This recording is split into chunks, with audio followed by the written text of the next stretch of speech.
be the White House press statement. I heard about the telephone call. The White House released a press statement about it. Sorry. This sentence right there, I think, is terribly unhelpful. Along the lines of this piece that Christina wrote. Oh, yeah.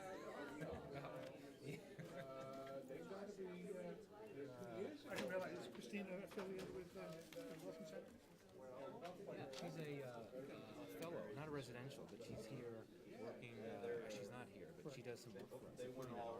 Okay, I'm a huge fan of hers, and she's done a tremendous job. Oh, okay, great. And certainly all the violence against the daughters is Pakistan. And the fact that the Pakistan army does nothing but throw down. Maybe from there, maybe other contractors. Yeah, they don't know, that was just started.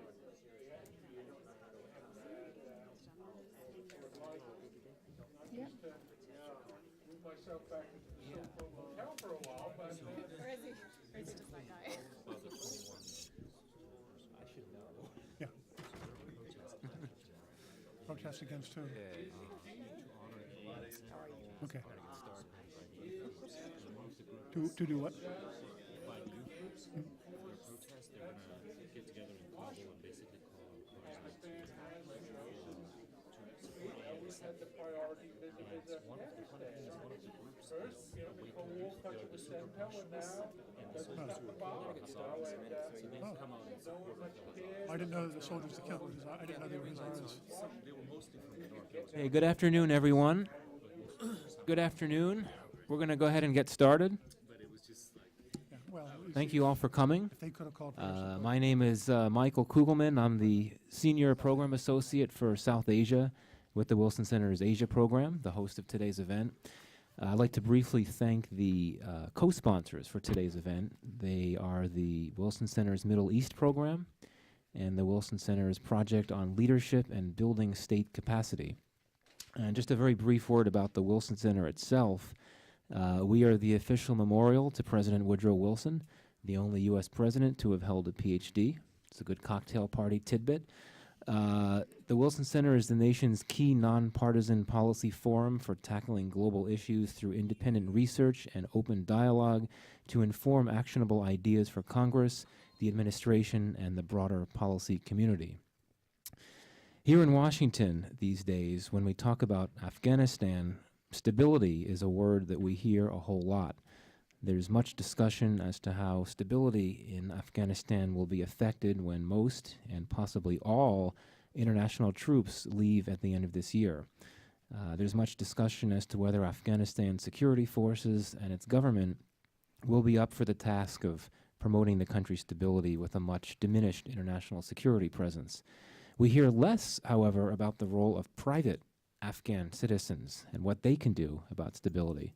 This, I think, is a relatively under-discussed dimension of policy deliberations and policy making on Afghanistan. So for that reason, today's event, which focuses on the role of Afghan civil society in the country's stability, is very significant. So we'll be looking at this question from a variety of angles. We're fortunate to have a very impressive panel to offer these angles. All four of our speakers have either worked in or spent considerable time doing research in Afghanistan, so they are all particularly credible voices. We're going to have three presentations. The first one will be from, Claire Lockhart, who is director and co-founder of the Institute for State Effectiveness. Between 2001 and 2005, she was with the UN, working on the Bonn Agreement in Afghanistan. And she served as an advisor to the Afghan government. She previously managed a program on social policy at the World Bank, and she's authored a number of publications, including the book Fixing Failed States, A Framework for Rebuilding a Fractured World, which I believe was co-written with Ashraf Ghani, a presidential candidate in Afghanistan for this year's election. We'll next hear from David Sedney. He was U.S. Deputy Assistant Secretary of Defense for Afghanistan, Pakistan, and Central Asia from 2009 to 2013. He's also served as U.S. Deputy Assistant Secretary of Defense for East Asia. He was DCM at the U.S. Embassy in Beijing. He was DCM at the U.S. Embassy in Kabul. He was Afghanistan Director at the NSC. He's had several other positions in public service as well. The third presentation will be a joint presentation with Mehreen Farouk and Walid Ziad.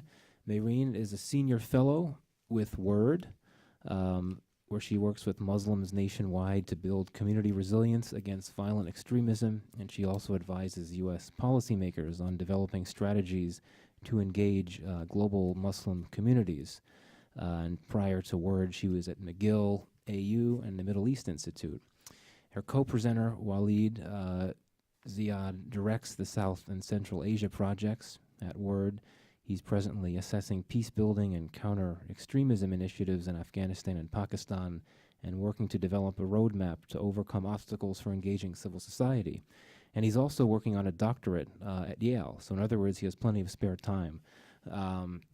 He previously held positions with several financial firms. Now, Mehreen and Walid will be discussing their recent research on NGOs in Afghanistan and what they're doing to counter violent extremism. And this research has been incorporated into a report, which is on display outside. Hopefully you've picked up a copy, or if not, you could pick one up when you leave. So that said, we'll hear the three presentations consecutively, and then we'll have plenty of time for questions and answers. So Claire, why don't you start off? Thank you. And I first, thank you very much for this opportunity to speak. When Dr. Ghani and I wrote Fixing Failed States a few years ago, that one focused on the state, but we always envisaged that that would be but one of three. The second one would be on civil society and citizenship, and the third one on market and the private sector and the role of each in stability. And each of us has become busy in different ways in many ways, so that second book may never be written, but I think drawing attention to the critical role of civil society and citizenship and stability in Afghanistan, as well as in every society, is important. So I'll start with a reflection on the role of civil society in the search for stability in Afghanistan. Then I'll spend a few minutes looking backwards over the last decade, and then offer some reflections on the role of civil society in the years to come. So starting, I think building security and peace requires a balanced approach, and understanding the role of the state, the role of citizenship and civil society, and the role of the private sector and the market.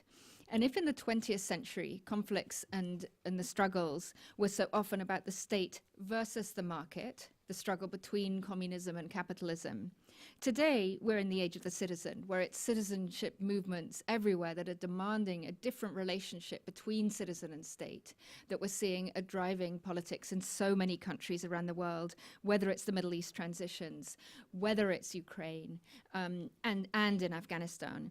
And I think what we realize is that we need a balance of all three. There is a role for the state, there is a role for citizenship, and there's a role for the market. And it applies as much in Afghanistan as anywhere else.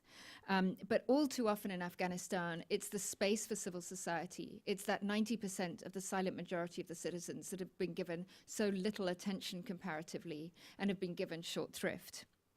Now, as we look backwards over the last decade, and I think there'll be increasingly amounts of that as the 2014 watershed draws near and we look forward to the next decade, there'll be a lot of reflection. And of course, there've been many, many, many mistakes made.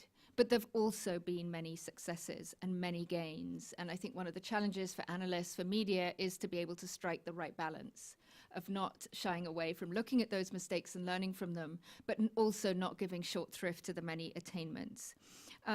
In the immediate aftermath of the tragedy of 9/11, and I had a huge privilege to be part of the bond negotiation team to see many of the decisions up close and things that emerged. I think one of the common mistakes was a neglect of an understanding of Afghan society and legitimate institutions, both formal, informal, of all kinds. I mean, some of the early assessments assumed, you'd see in these reports, commentary that there was nothing there, there's a blank slate. And for example, the fact that there were 240,000 civil servants in place as part of the administrative machinery was ignored. And in the initial UN assessment said there's nothing there, we have to be the ministries for 20 years. which was a terrible mistake. There were other mistakes made by others.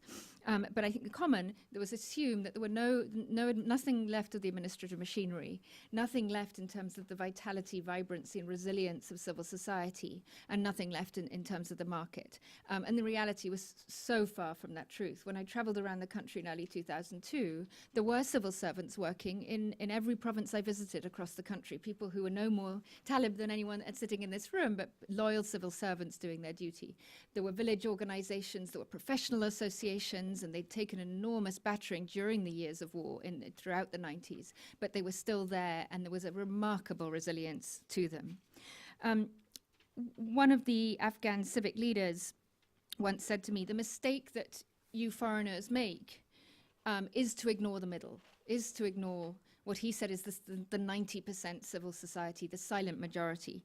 And he said, all too often, diplomacy consists of trying to stitch a deal between the 4% thugs and the 1% extremists in a society over the heads of this silent majority.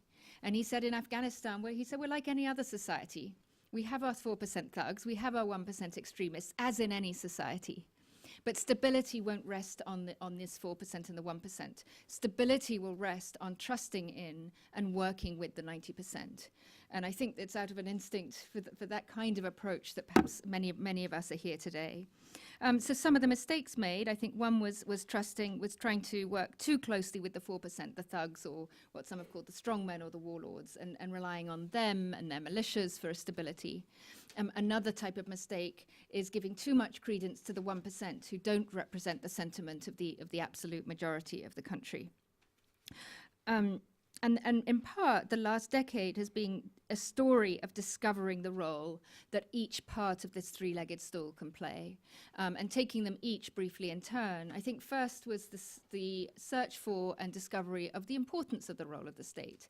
For the first few years after 9/11, the state was by and large ignored. The first budget that the Afghan government put together consisted of a paltry $240 million to run the administration for the first year, but was only funded to $20 million for the entire cost of the entire government for the first year.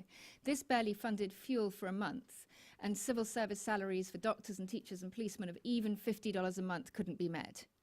And we wonder why corruption set in. And instead, a vast aid machinery of something $2.7 billion in the first appeal was funded, but the government only funded to 20%.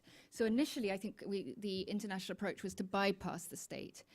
Over the years, I think it was recognized that actually, a police force paying the doctors and teachers their salaries, even at $50 a month, was important in that role. But I wonder sometimes whether we didn't go overboard and seek to build a centralized top-heavy state in the absence of recognizing this role for civil society and of the market.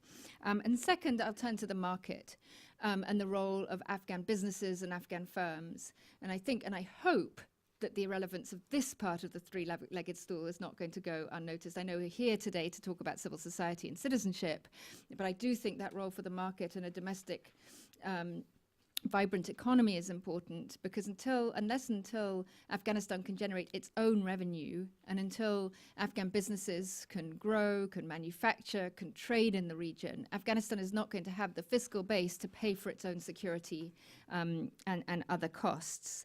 And the pouring in of aid is not economic development. I think we have to make a distinction between aid, which is substituting for a domestic and regional market, and catalyzing domestic business. And that second part is vitally important for the kind of political economy that emerges. I think we all, and many recent sort of economic analysis has pointed out the danger. And inevitably, as that aid draws down, the question is going to be what is left in terms of an economy that can drive that revenue and create jobs for Afghans. Then moving on to the third part, the question of the role of civil society, and I'd like to broaden it to include citizenship more generally. As many of you will know, there are many different definitions for civil society, and in preparing for today, I looked at numbers of them. There are dozens of different ones. Probably the shortest and perhaps most useful is one put out by the Carnegie Trust, which just calls it the space between government and business. And I think perhaps that's quite a useful working definition because it allows for a multitude of different organizations in that civil society space to be concluded. I once heard the minister of a European country said, we support civil society in Afghanistan, we pay for our NGOs. And I think that's, of course, is one of the most elementary mistakes that no one in this room would make. When we talk about civil society, we're not talking about Western NGOs doing good works and aid in a country. We're talking about the domestic organizations, associations, and by some definitions of civil society, this would also include individual action. The action of the individual, whether it's in a family context or the organizations and associations that they form that represent them. So I think, yes, first we must avoid that elementary mistake of not, yes, NGOs, domestic Afghan NGOs, I think should and could and should be part of a definition of civil society, but we're talking about so much more. And as the report that my co-panelists will be talking about, I think that could and should include religious organizations, but it will include professional associations, it will include village organizations, it will include youth groups, and I think, I would posit it should include the role of media and potentially even political parties, or at least we need to explore the relationship between citizenship and civil society and political parties. And especially in the Afghan context, where the role of political parties is so contentious and so difficult, given the role that they've played in driving the conflict in the past. As we look back over the last decade, I actually think the role of civil society is perhaps an untold one, one that hasn't been sufficiently examined, but actually has remarkable achievements and often not funded by or organized by external action, but driven by the hopes, desires, and fears and vitality of the Afghan people themselves. I'll remark on a few attributes and features of this. I mean, I think the Bonn meeting itself and the Bonn process that was put together at the end of 2001, as flawed as it was, stands out itself as an example of a civil society action. Though the groups and individuals that met at Bonn were not government representatives, they were representatives of different groups that had worked over the years in the search for stability in Afghanistan and came together to discuss what was the right process forward. And rather than them saying, we the legitimate representatives of Afghanistan, they said, we're not the legitimate representatives of Afghanistan, but here's a process to arrive at establishing a legitimate government. And unfortunately, that process did not reach its fruition, but drove a measure of stability along the way. And to the extent that it provided a foundation or a basis for stability, I think it was precisely because it understood the role of civil society and created avenues and platforms for that. In parallel to the Bonn meeting, so while the representatives of the Bonn process were meeting in the St. Petersburg Castle above Bonn at the top of the hill. At the bottom of the hill, there was a civil society meeting drawn from many different parts, put together by Swiss Peace, by Susanne Schmeidel at the time. I think she's still very much involved in this space, convening together Afghans to put together what they thought were the important features and their desires for the future of Afghanistan. And one of the most moving moments during the Bonn meeting was when the parallel civil society meeting sent a delegate to the main Bonn process. And they chose as their leader and spokesperson a 17-year-old girl, Afghan girl. And she spoke of the desires and hopes of the Afghan people, and most of all of the desire for peace and responsible leadership. And she brought the room to tears. Her name is Zarha Bahman, and she's still very much active in Afghanistan.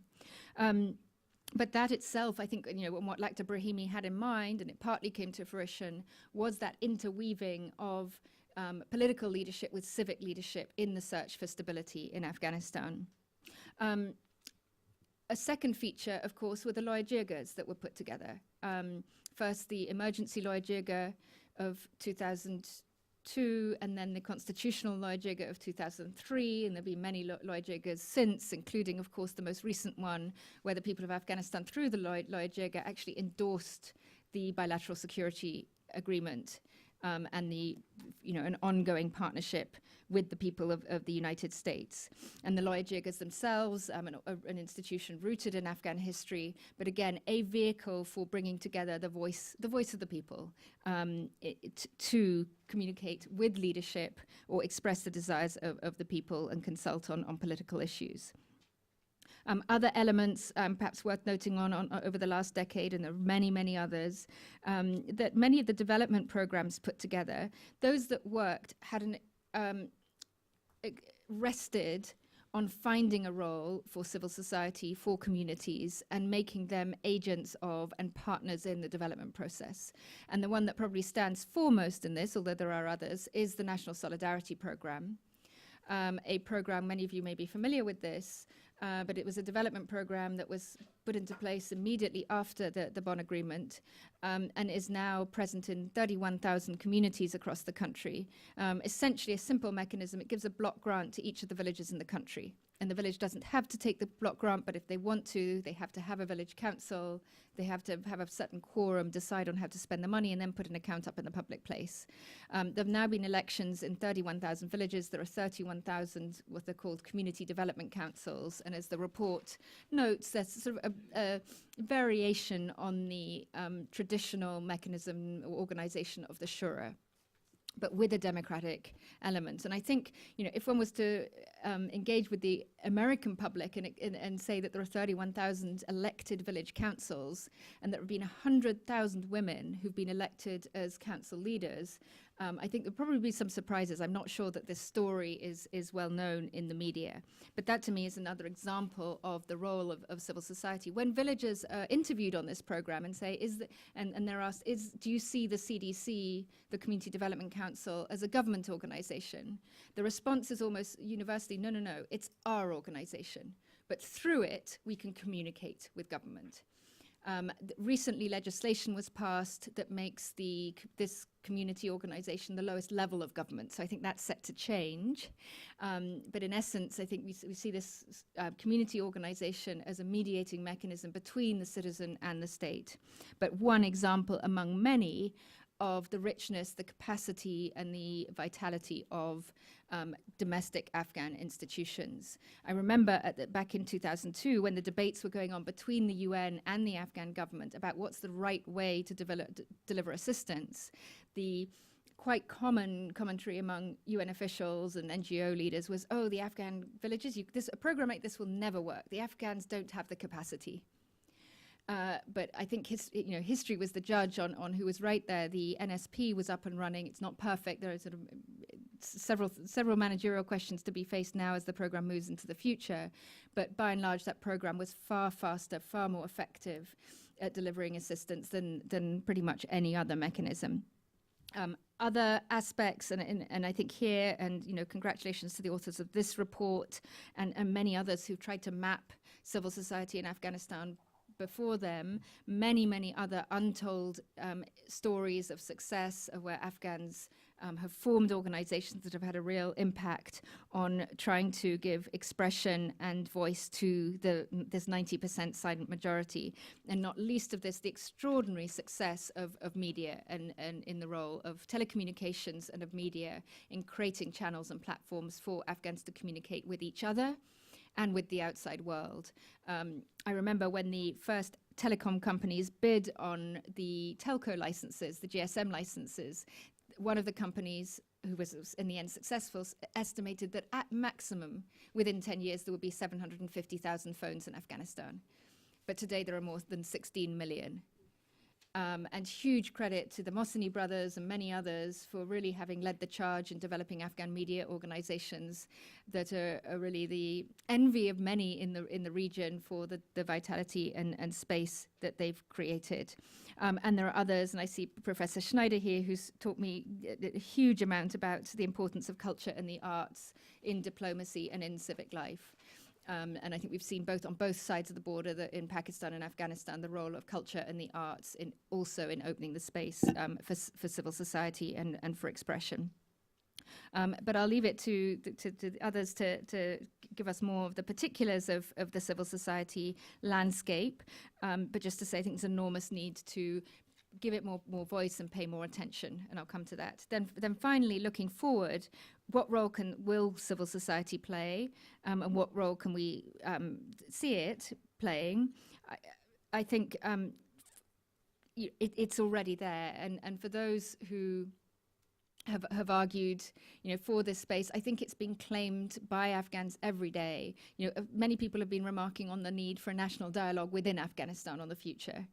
And as my Afghan friends have reminded me, we're having a national dialogue already, thank you very much. It's happening every day. And it's often from the outside we don't see it, but it is going on. There's one of the other remarkable features of civil society, I think, is what some have called the next generation, but my friends in this next generation, Afghanistan, have said we're not the next generation, we're the current generation. We are the new generation, and we are stepping up to lead, and I think we see examples of that every day. But in a country like so many others in the world, where 70% of the country are under 25, or figures in that ambit, it is a new generation that's coming of age with different ways of relating to each other, relating to the world, not least informed by the radical changes in technology. So their role going forward, I think they are claiming this role. There's an enormous question now, to what extent can this, whether it's 80% or 90% of this tolerant, silent middle who want, as many have pointed out, they're the best allies of the US, they want the same things, they want law and order, and at heart, as many of them have articulated, they want exactly what American citizens would want. They want their kids to have a better life, they want to be able to send their kids to school, to have decent health care, and so on. And the question is, to what extent are they going to be able to articulate their desires and play a role in politics in the years to come? And I think that's important both domestically, but also regionally. And to what extent can relations between countries in the region, and I think we all know that the stability of Afghanistan is also going to rest on the extent to which its neighbors will adhere to a policy of non-interference in the affairs of Afghanistan, or commit to allowing Afghanistan's chance to be stable in the years to come. And the role of civic dialogue and citizen groups working across the borders and forming understanding and alliances with each other will also play an important role. As one example of this, there was recently a visit from a group from Pakistan of civic leaders. And there's a sister program in Pakistan called the Rural Support Program Network, RSPN, which is present in more than 30,000 villages in Pakistan. And the two programs had coexisted for 10 years without ever visiting each other. But last November, a delegation from the Pakistan side of the border went to visit their counterparts in Afghanistan. And as I understand it, I wasn't invited on the trip. I would love to have been there. But I understand it was a very productive visit. And towards the end of the visit, the Pakistan delegation said, well, thank you very much. We've learned so much. You've learned from us as well. So there's value in this cross-border exchange and learning. But they said, now we're very angry. We're angry with our leaders in Pakistan because we were told that Afghans weren't capable of this level of governance. And now we've seen it for ourselves. We're going to take this message back home. And not only that, we're going to start set of exchanges between countries that will include politician to politician and media to media, so that we can promote a real understanding between the peoples of the countries and try and build these bridges of understanding going forward. And to me, that's this process is underway at the moment, but it's just one example of the power of citizens and civil society forming networks, forming conversation and dialogue, and working for greater peace and security in the region. Thank you.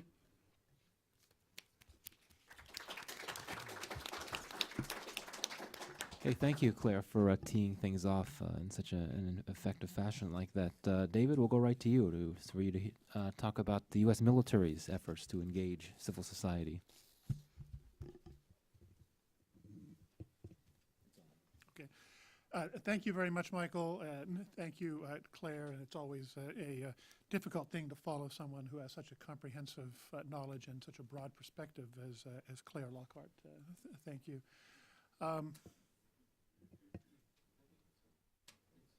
Is it on or not? Is it working? Okay, sorry about that. I also want to thank everybody in the audience for being here.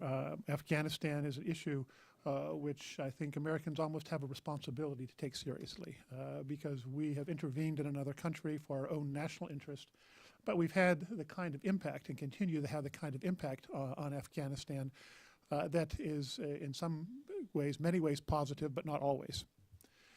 When I was asked to speak on the issue of civil military, and particularly the U.S. military's interaction with civil society, I told Michael I think it's a subject that very little is actually known about and has not been looked at very carefully. It's what I describe as an uncomfortable intersection between the civil and the military spheres. And I think that that discomfort in that intersection is inevitable. It happens in our own society, in interactions between the civilian and the military. It happens when the U.S. military acts abroad, and it's happening in Afghanistan as well. I'll just throw out my own personal experiences. When I first went to Afghanistan 12 years ago, I was, shortly after I arrived, hosted for a dinner by a number of foreign NGOs who described to me how uncomfortable they were with the way the U.S. military was acting, the way the U.S. government was acting, and they in many ways asked us to politely just stay out of their civil sphere. At the same time, we had Afghans who were coming to us, asking us, begging us to support the civil sphere, saying, please help us, help these kind of nascent organizations that Claire Lockhart was just describing, help us survive. We need this kind of civil society. So we had, from the very beginning, a conflict in how we should approach that. Certainly from the U.S. military side, as someone who is not in the military but who spent the last 4 years working at the Pentagon, I was able to see this firsthand. There's a lot of ambivalence about dealing with civil society. On the one hand, we come from a society where, here in the United States, where the civil and military roles are fairly clearly delineated. However, when our military went into Afghanistan, as in almost every other place we've gone into where there was some kind of what people describe as an insurgency, we found that our military has found that successfully moving forward in a counterinsurgency effort requires interaction with the civil side of the country that you're operating in. However, when our military is looking at that interaction, what they find is that there are people who are willing to work with the U.S. military and the military of the country involved, and those who are sternly and almost implacably hostile to working with the military, and a whole range of attitudes in between. And that's understandable because civil society is not and cannot be part and parcel of a military effort. But again, going back to that uncomfortable intersection I mentioned before, if it's not part of it, then the military effort is not going to be successful. And finding a balance is one that has been very difficult, and I would say there have been almost as many failures as successes. For people who want to look at the failure side of things, I'll recommend a study that was done by Thomas Rutig of the Afghan Analyst Network that he published back in January. I think it's a very accurate description of a lot of the failings of the international effort, and specifically of the U.S. and the U.S. military's efforts in Afghanistan from the perspective of civil society. And while, as I said, I think it's a very comprehensive and accurate critique, what it doesn't do is it doesn't describe the dilemma that militaries are put into when people from the society they're operating in come to them and ask them for assistance, and ask them for support, ask them for protection, and want to be part of an overall effort to improve their society. And for our part, we as a country, and our military specifically, are not well prepared for that. That cultural and religious and societal understanding that Claire Lockhart mentioned in her presentation as being absolutely vital to being successful is not one that we certainly started off with in Afghanistan as even seeing as part of the required toolkit. It's something that we learned over 12 years, and I'd say that we only learned it well when it became less and less possible to do.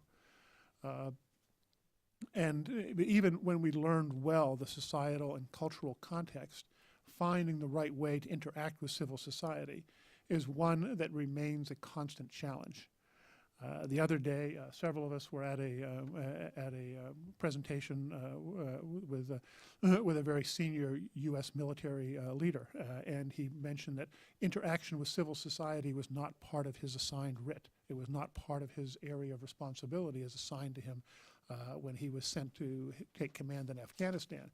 But then he went on to detail the extensive interaction that he had with civil society, the important role that he thought, the vital role that he thought civil society had in accomplishing a lot of the similar goals, sometimes identical goals, sometimes congruent goals that the U.S. military had with the various civil society organizations. But at the same time, he made clear that this was not part of the assignment. This was not part of the way he was trained. It was not part of the way that he was directed by the U.S. government to act. That conflict, I think, is exemplified, perhaps. Claire mentioned very accurately the importance of the National Solidarity Program. A few years ago, there was a very disastrous financial experiment under the Kabul Bank that Kabul Bank collapsed because of a combination of corruption and mismanagement, probably in that order.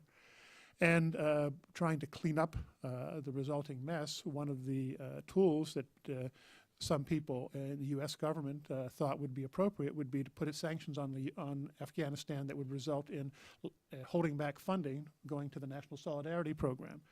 Now, when we heard from people involved in the National Solidarity Program, they were aghast because they said there's no way that withholding funding from that program will have any impact on the political decision-making in Afghanistan. But when you're desperate for levers, you start looking for any lever that you think you have.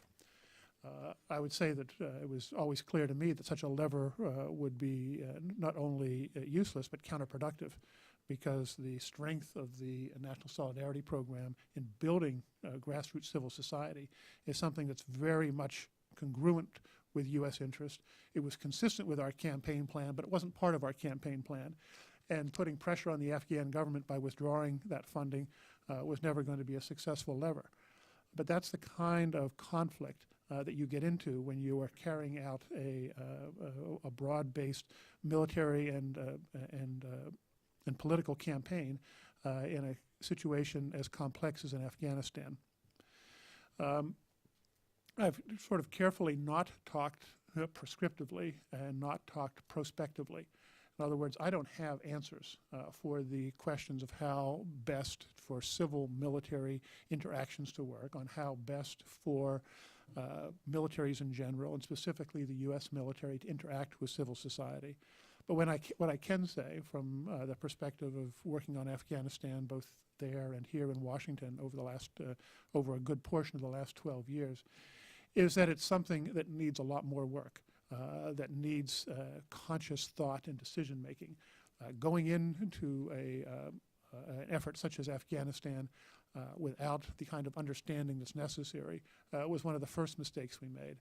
Not working to build that understanding and not working to build the relationship with civil society that as difficult as it is, I think is necessary for success in both our military and political goals, is a mistake that we should not keep repeating. I want to congratulate the organization and the individuals, Waleed and Mayreen, for their work and their recommendations. I think they're highly useful. I think they're important. I think they should be part of the education process for those involved in efforts such as Afghanistan, both Afghanistan going forward and other potential efforts that we might make here in the United States and for other countries as well. But I'll just close by saying that it's impossible to completely divorce the two, and I think it's not only impossible, it's counterproductive for both the efforts of the military and the efforts of the civil society. And I will go back to some comments made by various Afghan women's groups. When in my prior job, we would go to Afghanistan and meet with them. And they would talk about how vital it was for both their activities and for the United States as we were building an Afghan army and Afghan police and Afghan security institutions, that we also build in civil society governance mechanisms. Because they said without the ability of people in the society to critique the performance of the military and police organizations. If I can just mention that there are 5 seats sitting up here at the front, 1, 2, 3, 4, 5. So if you come all the way to the front, you'll find a seat. That the bottom line for these very effective women's organizations was that without cooperation with the U.S. military, with the international forces that were in Afghanistan, they didn't trust that their own security forces would behave to a standard that they felt was necessary in the way they treated women into the future.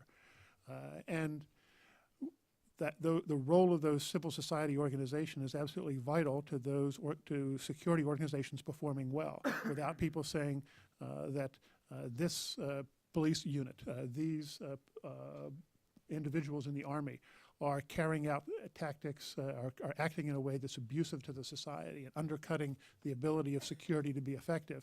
Without input from civil society, security organizations can't be effective.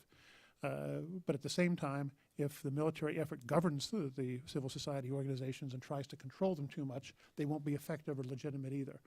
So again, I said I'm not being prescriptive about what should be done in the future, but throwing my support to the efforts of WORD and urge that there be more discussion, more research, more investigation of how best to handle that civil-military divide.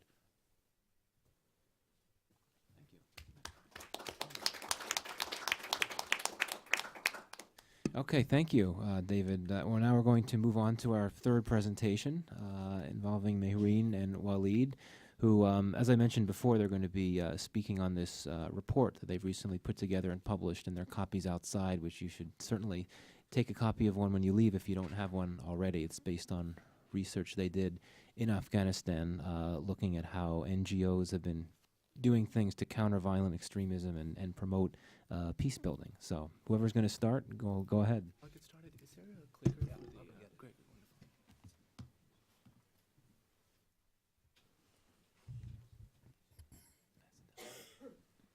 And it's just right there on the desktop, I think.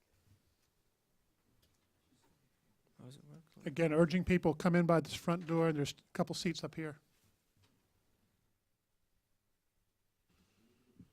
Just to test it out. Excellent. All right. Michael, first of all, thank you very much for hosting us here. And it is indeed a real pleasure and honor to be here with Claire and David, who've had such a deep and personal commitment to Afghanistan and the Afghan people. To date, can you all hear me? Is this better? Wonderful, okay. To date, the U.S. and international community have no doubt made incredible gains in the fields of education, in the fields of reducing infant mortality, and in terms of developing infrastructure. But the big question remains, have we won the peace? Most Afghans will agree that security and stability remain the top concerns, given particularly in the last year we've had over 3,000 civilian casualties.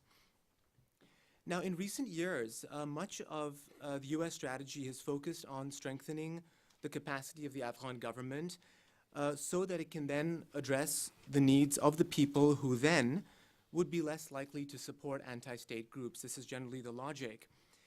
Unfortunately, despite investing billions of dollars, the writ of the state is still largely limited to major cities, which is very problematic considering the fact that 76% of the population resides outside of urban areas. So as a result, it is local civil society actors, from social workers to religious leaders, who are often better placed to address the basic needs of society. Now, our research suggests that rethinking our civil society engagement strategy is one of the missing pieces towards securing Afghanistan's future. Over the past 2 years, at WORD, we've been leading a study to explore the capacity of civil society to promote peace and stability across Afghanistan, particularly within a culturally appropriate paradigm.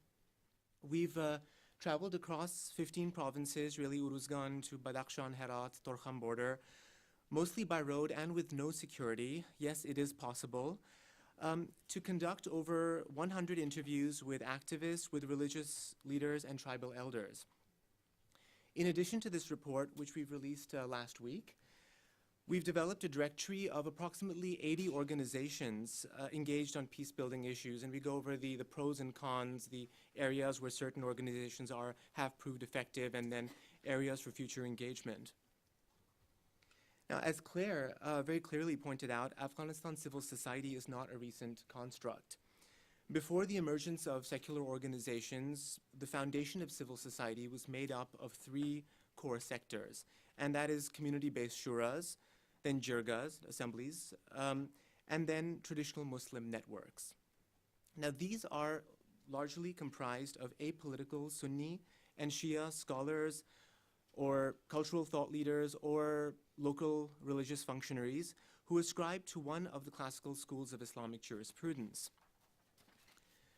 Their religious institutions include mosques, madrasas, mazars or shrines, or khanaqahs.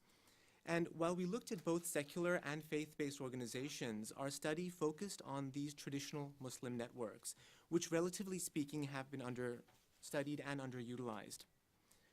Now, let me go into some details, particularly about shrines and khanaqahs, which I find are a little below the radar in a lot of analyses, but extremely important. So shrines honoring saints and luminaries are and remain the most popular cultural landmarks in Afghanistan. I think most of us know that every day thousands of Shia and Sunni pilgrims flock to Mazar-e-Sharif. Major shrines often host cultural events and are some of the few spaces in which women can socialize in the public sphere.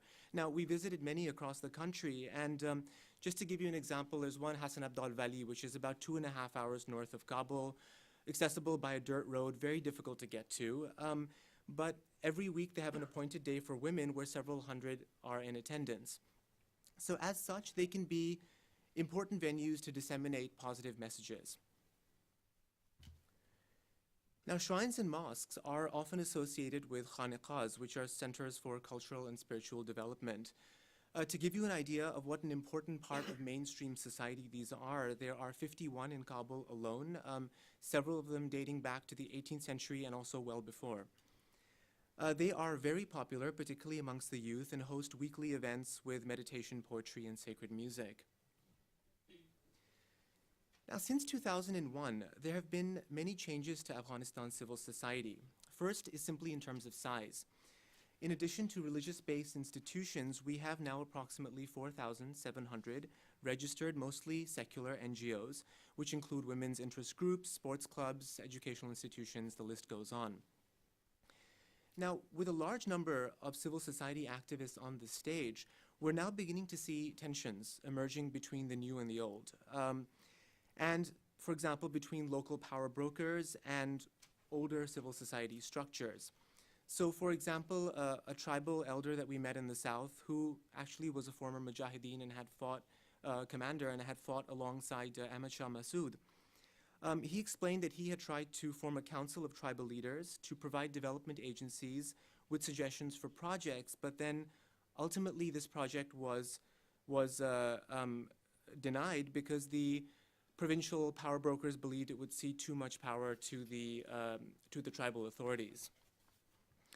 Now, in addition, traditional institutions complain that the international or Kabul-based CSOs lack the capacity to effectively engage these groups. This is the perennial urban-rural divide that we have across the world, but we see this and vice versa. Both sides really complain of this. Last summer, in our visit to the Panjshir Valley, we made an unannounced visit. In fact, we literally knocked on the door of a major mosque without a formal introduction. And within minutes, the head imam had assembled a group of 40 local religious leaders and personalities. Now, it's important to note that this was the mosque where religious leaders had gathered to issue a fatwa against the Soviet occupation, and a couple of decades later, the same place where the Northern Alliance received its blessings to counter the Taliban. Now, in our meeting, religious leaders noted, with a lot of stories actually, that only a handful of international NGOs had reached out to this mosque in the past decade, and the few who had lacked the cultural competency to engage them and were unable to have any real impact on the community. Now, engaging with such groups presents significant opportunities, considering that for centuries, tribal and traditional Muslim networks have been playing several critical roles. First, they're powerful communicators and have ready-made mass communication platforms in the form of mosques and pulpits. In Kabul, for example, religious scholars, academics, and radio personalities will convene weekly at Hazrat Tamim Sahib Ansari. It's a very important historic pilgrimage site, to discuss how to disseminate messages of tolerance within and community building within Friday sermons and other public platforms. And many of these messages are framed within prophetic traditions or Quranic exegesis. Just to give you a very small example, now we're sitting in front of a group of probably, I think, 30 major scholars, and there's public there as well. And one scholar, in fact, lays out the story, the very well-known story of the Prophet Muhammad standing up in respect for a Jewish funeral procession, which I'm sure some of us are familiar with. Second, both traditional Muslim scholars and tribal leaders are key mediators at the local level, often between their communities, the government, and the Taliban. Their strengths lie in working within a cultural paradigm that's palatable to the population. In Uruzgan, which is unfortunately these days famous for being the birthplace of Mullah Omar, one of the prominent tribal elders we interviewed explained to us how he developed a program to reintegrate members of the Taliban into mainstream society using radio announcements and tribal gatherings. So Taliban members who basically agreed to lay down their arms were offered amnesty and then alternative employment. And there were about 120 Taliban members who had entered into this program. One of the recent success stories included a former Taliban commander from the village of Sultan Muhammad, which is not too far from Tirinkot, who now serves as a commander in the Afghan local police and is instrumental in encouraging others to join the peace process. Third, religious and tribal leaders are uniquely positioned to mobilize support for reconstruction efforts, and their institutions can also serve as depots to distribute aids to remote, insecure regions. In Herat, the caretakers of the legendary shrine of Hazrat Abdullah Ansari recently established a foundation to provide assistance to orphan and widows who would often come there, and had even established a women's literacy and vocational educational program.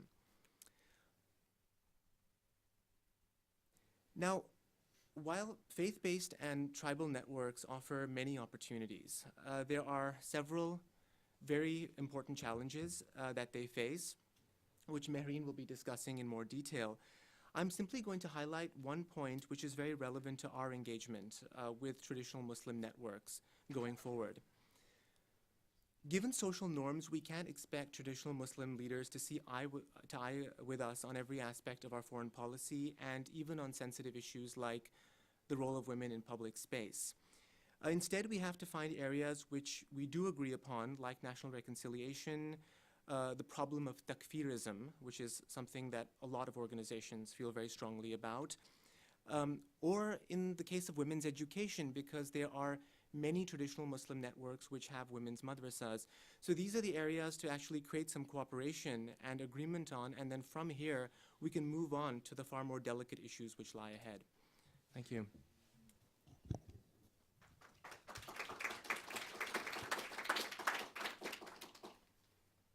Okay, is this on? Can you hear me? Okay, so despite such challenges, our research indicates that Afghanistan civil society, particularly, again, the faith-based networks, have the potential to become a bulwark against violent extremism. Now, I want to highlight some of the effective case studies These peace-building programs are still in their nascent stages, so my intention is to give you a sense of how indigenous tools and resources can be used in innovative ways. So what kinds of peace-building programs is civil society involved in? Oops, I think I've gone ahead. So we'll begin with programs to prevent sectarianism, which many Afghans are concerned could fuel further violence, as it has in Iraq and Syria. One of the popular nationwide responses has actually come from scholars who have formed a council of over 100 well-respected Sunni and Shia religious leaders, known as the Islamic Brotherhood Council. Members of this council issue public statements or organize small demonstrations of social solidarity. So for example, when the revered Shia cultural landmark honoring Hazrat Abdul Fazl Abbas was attacked in 2012, the council pledged their support to the Shia community. Conflict resolution is another key type of peace-building programming because local and/or tribal disputes often feed militancy if left unresolved. Councils or jirgas are typically used to handle these types of disputes. In fact, 2/3 of Afghans still say that they prefer utilizing these traditional dispute mechanisms over state courts.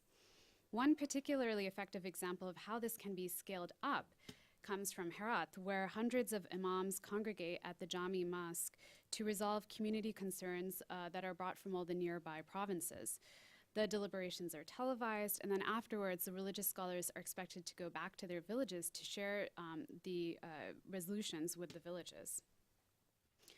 Now, in addition, religious institutions often play a role in coordinating interventions through their formal and informal mechanisms.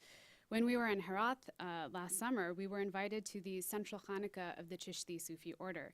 Now, for those of you who may be unfamiliar, this is the institution which has given rise to some of the most influential traditions of spirituality and Islamic scholarship with centers all across Afghanistan, Pakistan, Bangladesh, and India.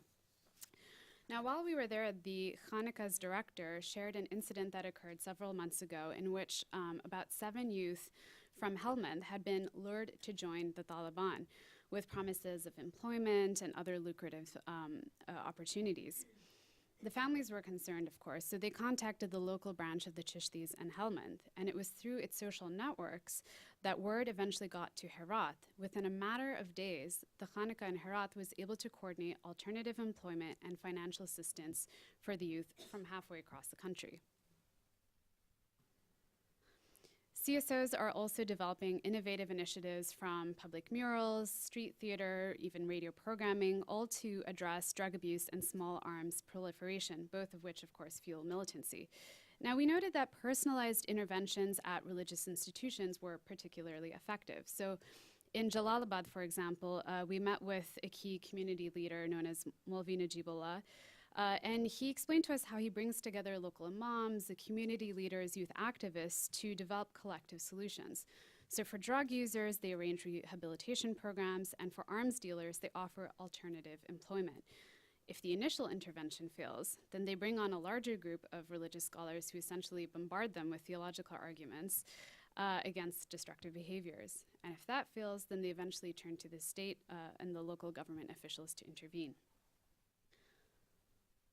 Now, many of us are familiar with some of the arts initiatives that have been funded and supported in Afghanistan, from murals to youth concerts for peace. When we were in Kabul in May, a New York artist was giving away 10,000 hot pink balloons with the aim of, quote, creating a stream of shared instances of unexpected happiness. Perhaps some of you heard about this. It caught on the headlines here in the US as well. Now, unfortunately, this project largely backfired. When volunteers started handing out balloons, Afghans balked and asked them how the balloons were supposed to save them from suicide attacks. So, in contrast, we found that initiatives that drew from Afghanistan's heritage resonated well with Afghans. Poetry remains one of the most powerful mediums of communication and social commentary in Afghanistan.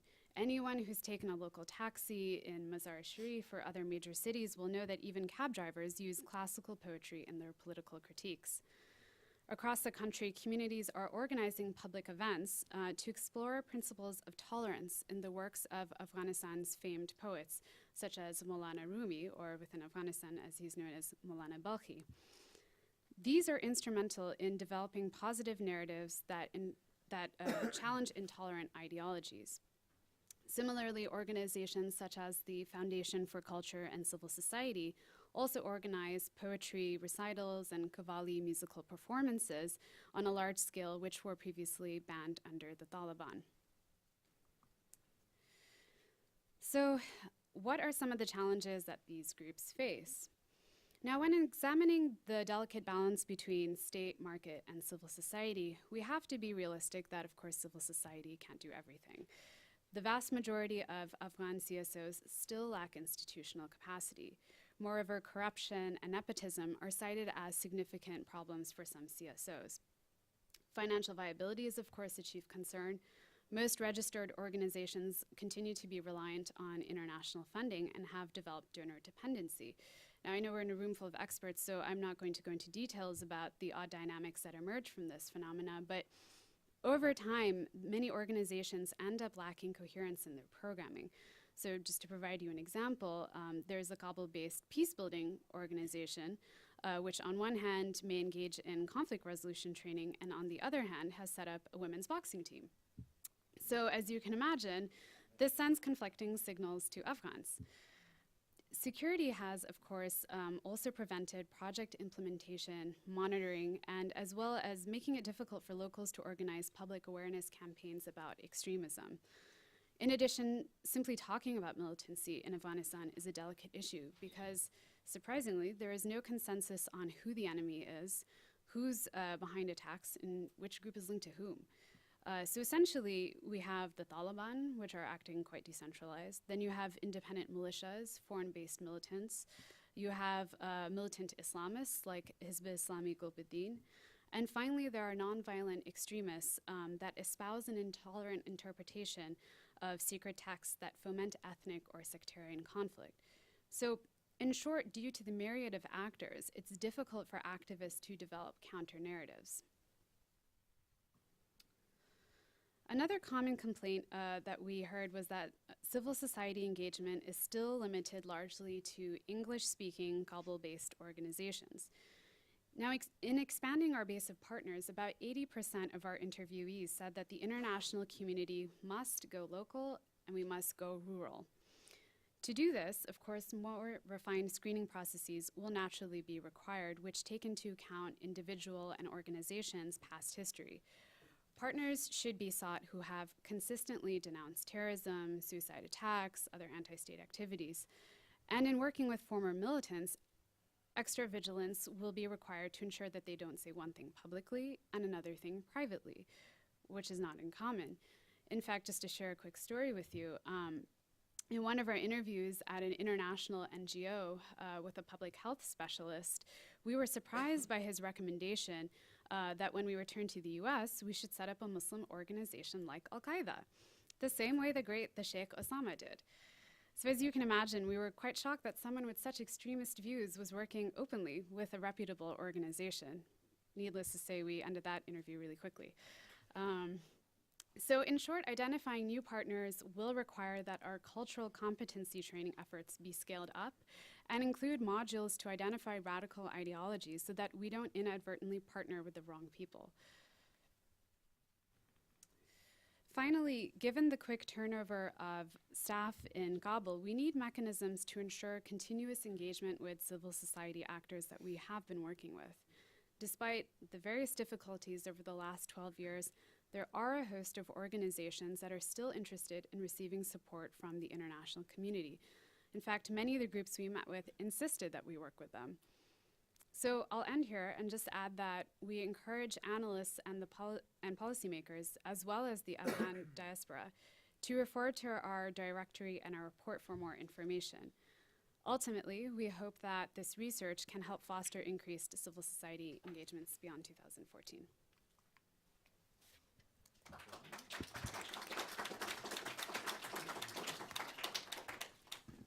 Okay. Well, thank you for that very useful presentation. Thank you to all three of the presentations. We're going to go to your questions. I'm sure there'll be quite a few. But first, let me just pose one. And I guess I'll direct it to our Word colleagues, though others should feel free to chime in as well. Getting back to the post-2014 debate, it would seem that conventional wisdom is that Afghan NGOs, Afghan civil society, are very concerned about the international troop withdrawal and terrified about the unlikely yet very possible scenario of no troops remaining after this year. So I guess the question for the two of you is this conventional wisdom accurate? And really more broadly, question I guess is how do Afghan NGOs view this debate on the post-2014 international security presence? I know it's hard to generalize, but if you could just sort of capture a bit of what you heard and what you discovered when you were there. Sure, if you don't mind. I think we're seeing the post-2014 uncertainty manifesting itself almost in the last 2 years because there's obviously been a certain drawdown of funding for NGOs, and I think people are aware that that sustainability is going to be a problem in the future. That on one side, the financial side, and on the other side, a lot more groups are hesitant to name names when it comes to extremism because they're not quite sure who may end up emerging in 2014. And this is both in terms of the new deals that are going to be brokered, as well as, God forbid, a scenario in which there's some instability and certain groups may get more powerful. So I think that's already affecting a certain NGO activism. And then, of course, I think it goes without saying that the elections and the uncertainties surrounding the elections, hand in hand with the withdrawal, have both, I mean, they've been feeding each other to quite a degree. Would you like to add anything? Sure, I'll just add really briefly that in a worst case scenario, if security were to drastically decrease and international funding were to also be withdrawn, it would have a very significant impact on Afghanistan civil society. You are likely to see greater unemployment, particularly amongst youth, because this is a very popular sector for youth to be involved in. And then, perhaps more importantly, you'll see fewer channels for Afghans to address their political grievances. And as we know in other countries and other case studies, when we have fewer peaceful outlets for people to air their grievances, then they'll be more likely to be drawn to armed opposition groups.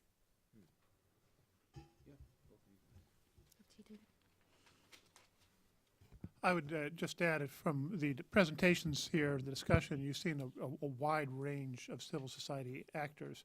And the importance of civil society to effective development and control of a society can be seen by the fact that a lot of the traditional organizations that Walid described, Sufi shrines, Shia shrines, were explicit targets of the Taliban when they were in control.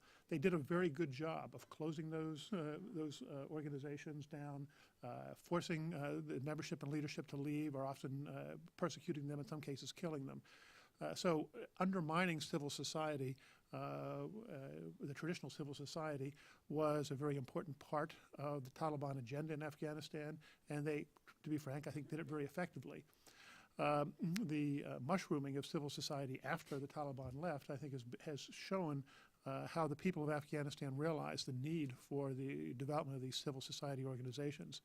I'd like to single one out in particular because in a few weeks, Afghanistan will have what I think is a seminal event, which is the 2014 elections for president and provincial council representatives.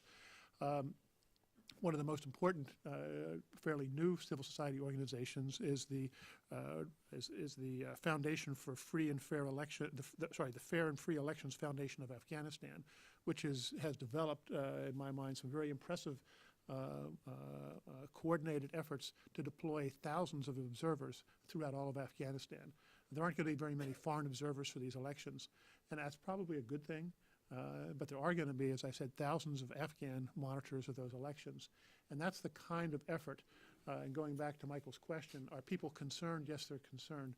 But in my mind, even more impressively, many Afghans are using these civil society tools that they've developed to actually work to prevent that outcome that they fear from happening. And I could name many others, and Claire will know even more than I do. Just a couple. I think, Michael, to your question, what does Afghan civil society feel about continued troop presence? I think to the extent that polling has taken place, there are a few polls.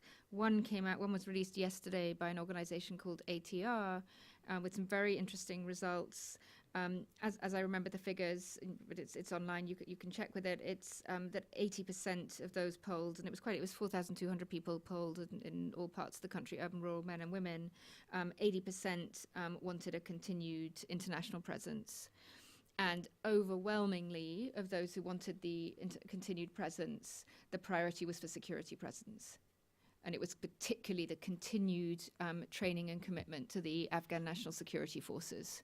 So I think, and that's broadly consistent with what we saw of the Loya Jirga, where there was, to many of us, quite surprising universal agreement that continued, certainly alliance with the US, but particularly in the form of continued security support was the key priority. And it was development assistance that was the second priority, with support to elections and other types of support coming lower down on the list.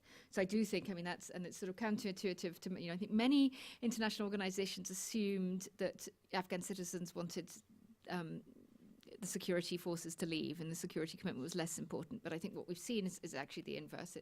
That's the key demand, and it's not surprising. It's citizens want, above all, to be safe and secure. One of the, something I should mention, a few months ago, there was an Afghan civil society delegation that came here and was speaking to many groups, policy officials, Congress members and officials. And what became apparent was that the complaints and the negative side was very well known, but the achievements, particularly of civil society, but also the achievements of the country in general, were not well known. And out of that delegation, a new organization was set up at the request of Afghan civil society, which is called ASAP, aptly known as Alliance in Support of the Afghan People. Full disclaimer, two of us on this panel are on the steering committee of that organization. But I think, and predominantly it was to form a network, a support group of American citizens interested in continuing to engage with and support the Afghan people, but also to have a counterpart organization of a coalition of Afghan civil society organizations to help identify the realities, both the successes and the failures, and the key needs going forward. But that's one example, I think, of not only civil society organizations, but civil society networks working together. And what we've heard, I think speaking for myself, what I've heard from the visits and the delegations that have come through this network is, again, the priority put on one, continued engagement, but that includes continued engagement with the Afghan National Security Forces. Okay, good. Let's go to your questions. Since we're broadcasting this event live, it's being webcasted, please wait until you're called on, until you have a microphone in front of you before you pose your question. Please keep your question brief, and please let it be one question. So see a show of hands, and we'll get started. Okay, let's start with the gentleman in the back. Hi, I'm Dennis Scotch. I'm a consultant with Logistics Management Institute, and I'd be curious to know what sort of good examples and bad examples of engagement between the military and the kinds of CSOs that we've been talking about today. What sort of areas have they cooperated with good results and not so good results? And in particular, I'm wondering if any of you are familiar with what the combined Joint Task Force 435, what experience they have had in this regard, because I think in not so much demilitarization, but the release of detainees into Afghan society, some village organizations, and perhaps others were used. So again, some examples. Who wants to take that, David?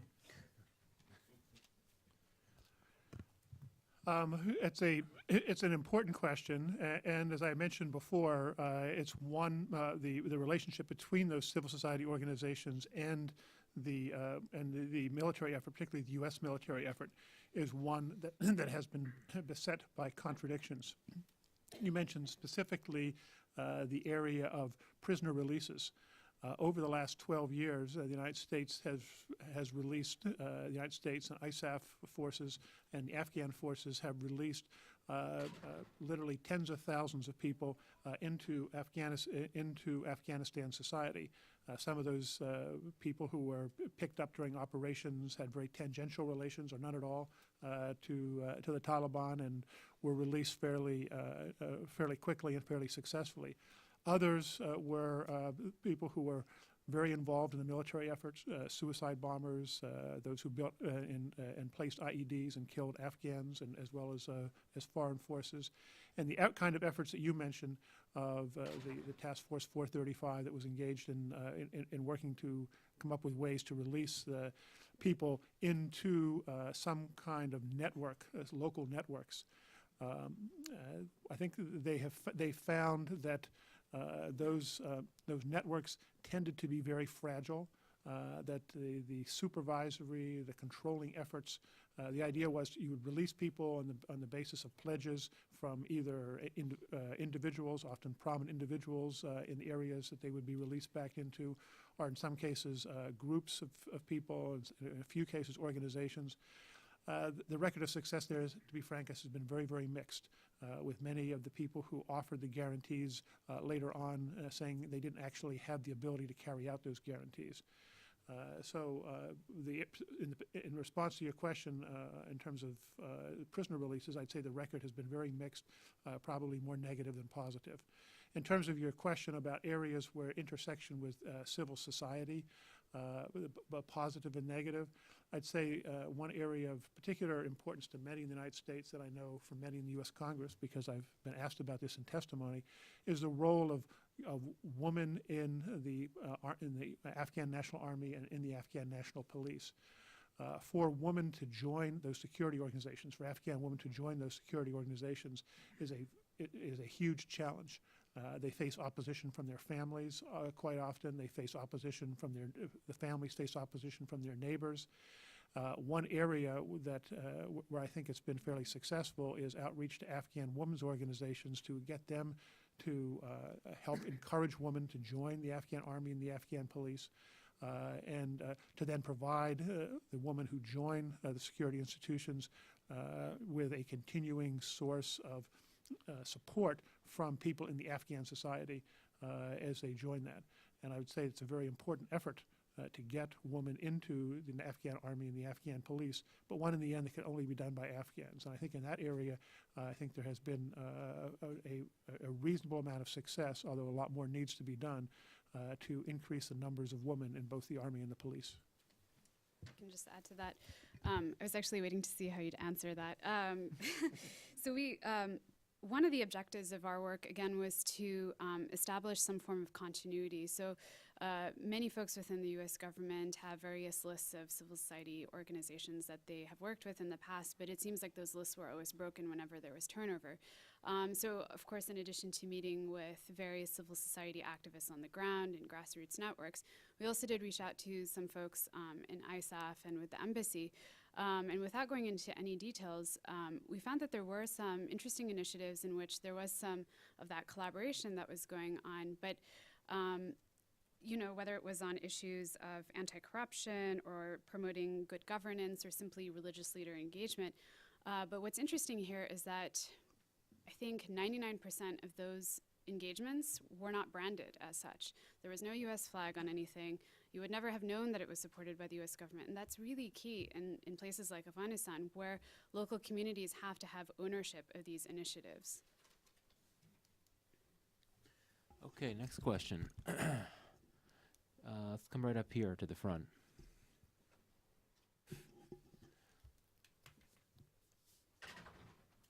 All right. Anyway, my name is Michael Alvin. I'm an independent contractor. I would like to follow. Thank you. Is it on? Yeah.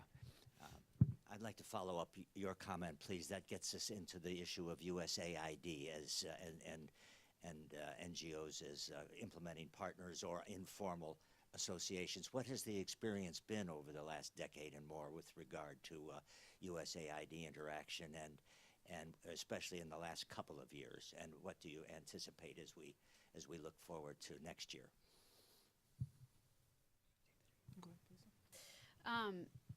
So USAID, and there may be some USAID experts here, so I'd like to defer to them, but from our experience, there have been a number of excellent partnerships that have been made both with international organizations operating in Afghanistan as well as local indigenous organizations. And we found that those models that tended to be the most successful in terms of the partnerships with international organizations were those that had about 90% plus of the staff locally staffed. So they were all local hires. And that, again, helped a lot of the program managers create programs that would resonate amongst Afghans.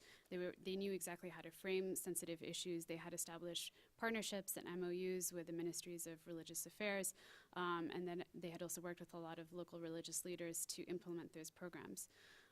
In terms of local civil society outreach and engagement, there have been a number of engagements there as well, either directly or indirectly through various programs like their institutional capacity building initiatives.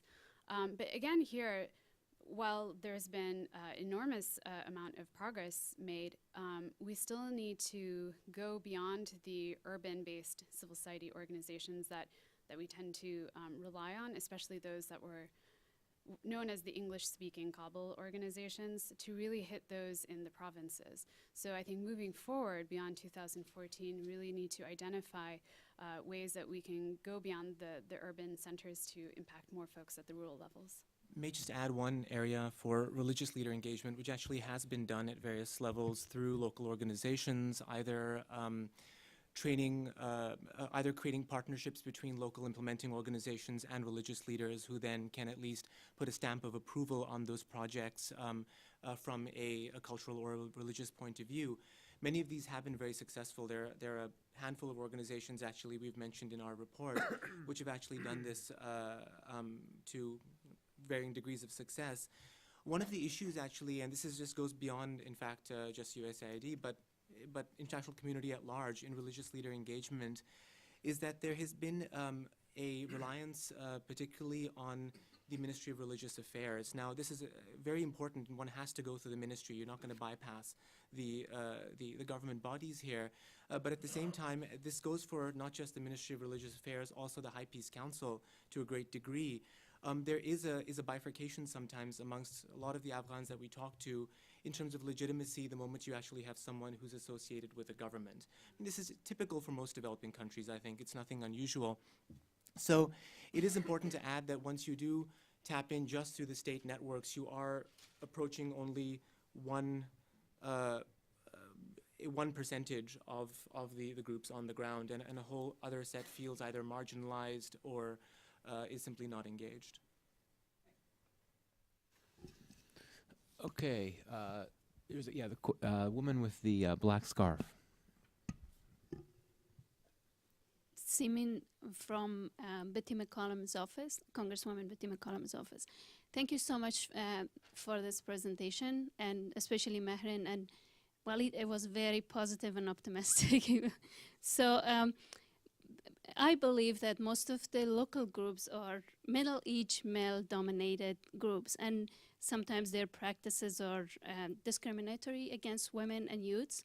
So my question is, while empowering these local groups, what are your recommendations to prevent those harmful practices against women and youths? Certainly. Thank you very much for that. It's really an integral part of what we were looking at. And I guess there are a few things that we can mention here. Number one, again, going back to the issue of religious leader engagement, one of the very important aspects we were looking at is that this is really important in order to actually address a whole set of women's issues. Now, the Afghan arm of Planned Parenthood, for example, has been working with religious leaders almost for the last 40 years continuously. In fact, through the periods of the civil war and beyond, in order to implement programs.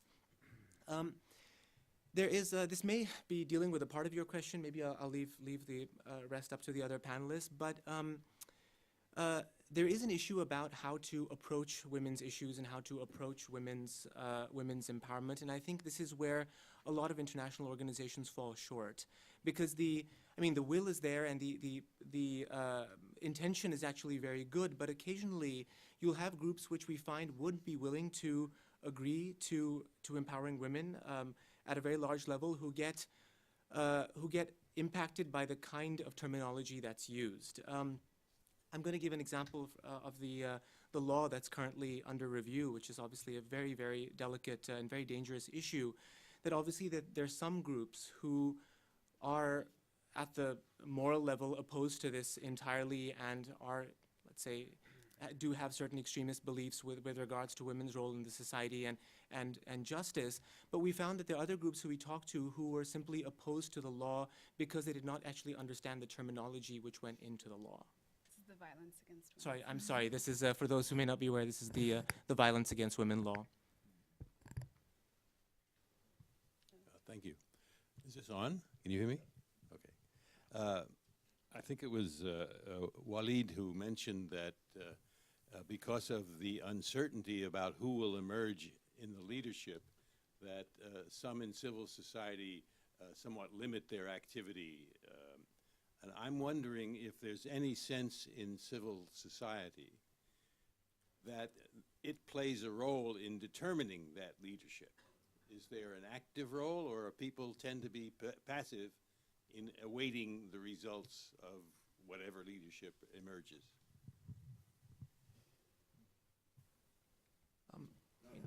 I'm sorry, I would encourage you to maybe watch Tolo TV over the last couple of weeks, and there are occasionally very interesting programs of individuals going out into various areas. I just saw one very interesting one on Konar and Nuristan, and just understanding how people beyond cities often understand this. I mean, it's a step-by-step process. We're not going to assume that all civil society actors will understand exactly what's going on. There have been 30 years, 40 years of instability and insecurity, and I think that there is a trust deficit which a lot of groups have to get over.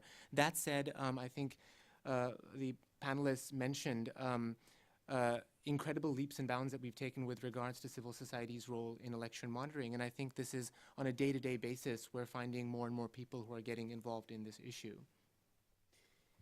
If I can just quickly add to that, there's a number of, Afghanistan is very similar to other developing democracies around the world where, especially when they're developing countries, you have local power brokers who operate as, the strongman. And civic activism is really underdeveloped. So, for example, somebody recently came and asked us advice about some of the mineral extraction potential that could take place in northern Afghanistan. And they were wondering whether, to what extent they could cultivate local support for such initiatives. So, of course, my first question was, well, have you spoken with the local provincial governors? Because there is no way that the grassroots leaders will openly speak about this issue unless they know beforehand that the provincial governor has given his seal of approval. So we have to kind of keep a lot of these dynamics in mind when we talk about civic engagement, about fostering dialogues and debates.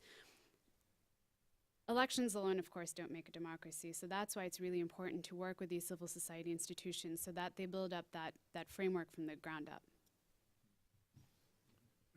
I would just add that it's very difficult to, and not just difficult, I think it's impossible to generalize about civil society. There's such a wide variety of organizations. The mosques, the madrasas, the Hanukkahs that Walid were describing, that's one part of the equation. Another part is the organizations such as the 1400 organization, which is a group of young people, many of whom would fit into a discussion that we would be having here today. 1400, by the way, is essentially the year 2020 and the Islamic calendar, and so they're looking beyond 2014. They're being very active politically and and many of them are looking to try and shape the political future of their country. So I personally would be very careful about generalizing about Afghan civil society, whether it's being intimidated or being active. There's the whole range of activities there.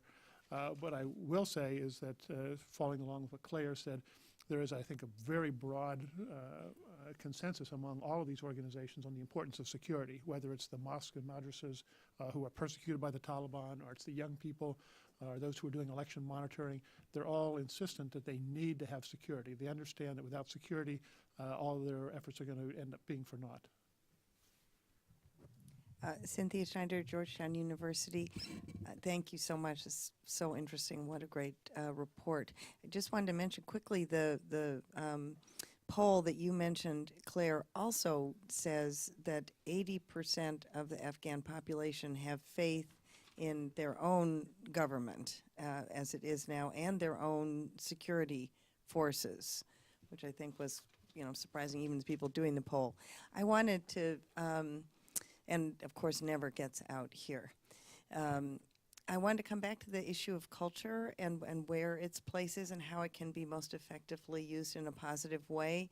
I've just come back from Pakistan, where I heard Bilawal Bhutto give this amazingly fiery speech at the end of his cultural festival, and I don't want to get into a whole PPP discussion. Just the point is, he chose culture as the platform to challenge publicly the Taliban in a way that no politician in that country ever has done. Obviously, he has to come back from Dubai and continue to do that to have credibility. I know that.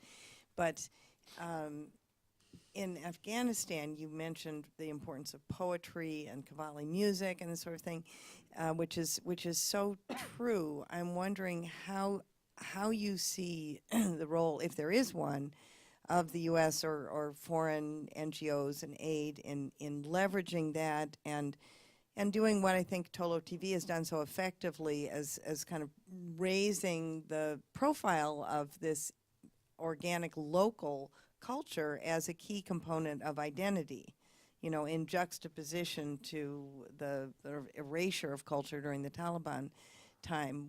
Is there a role for the internationals in this, or local civil society? Obviously, media is already doing a great role with it. Sure, I'll start. Yeah, there actually, the short answer is absolutely there is a role.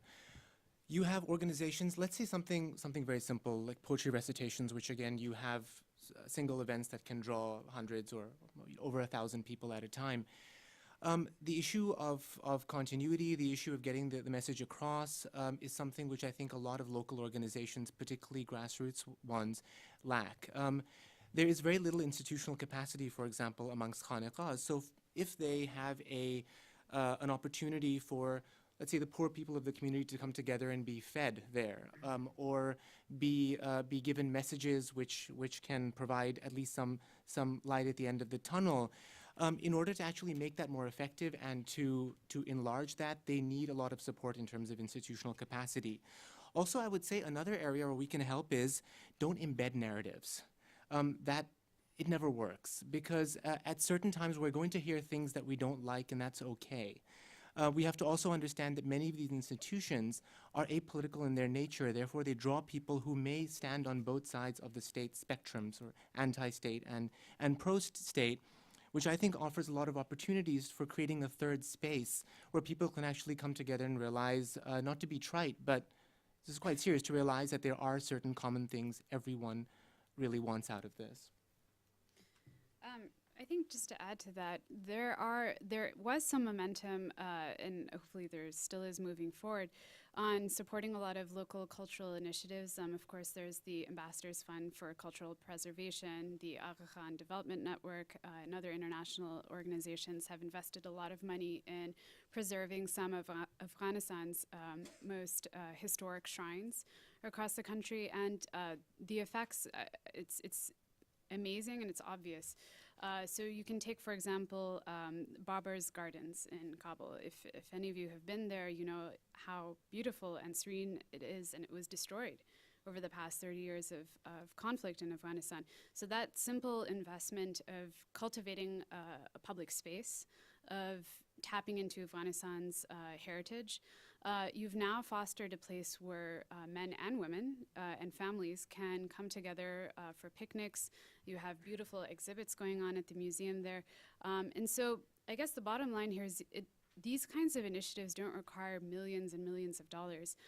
Simple programs such as helping Hanukkahs, which already have the capacity to provide some food to local communities, just giving them a little boost so that they can perhaps reach out to hundreds more.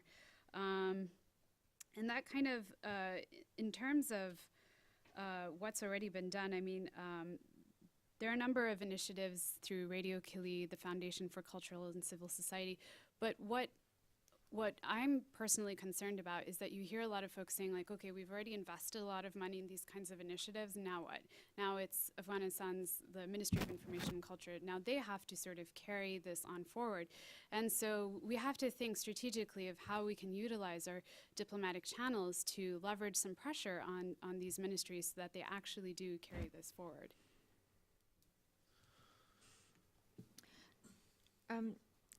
Building on the other comments, I think exactly one area that really does warrant very careful consideration is exactly what type of support do the groups need from the outside. And I've been in a number of conversations with different civil society groups, and they say, we need more support from the outside.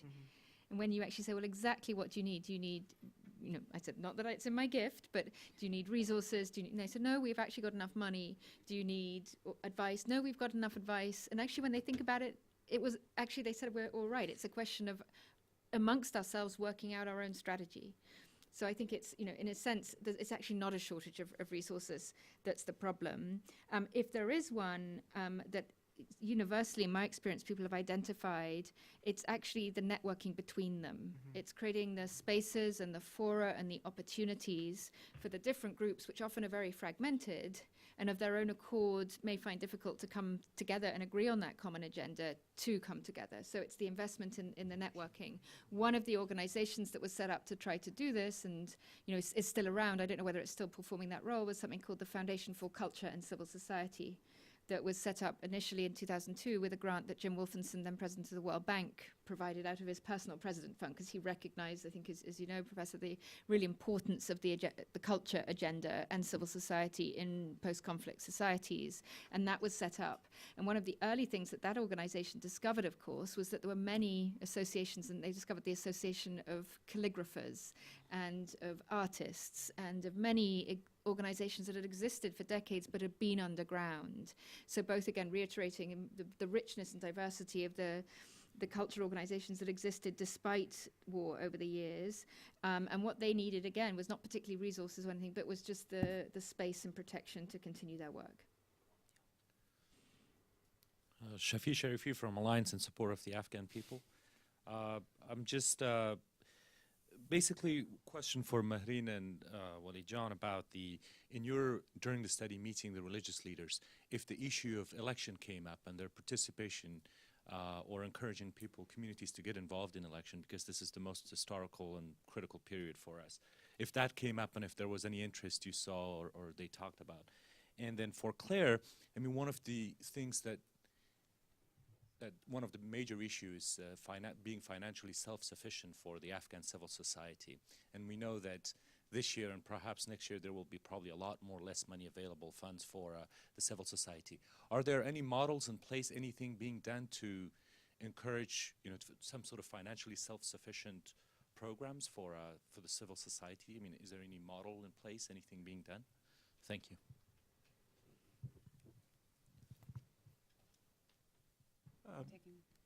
Should I start? Okay, so Shafi John, thank you for the question and thank you for all of your efforts.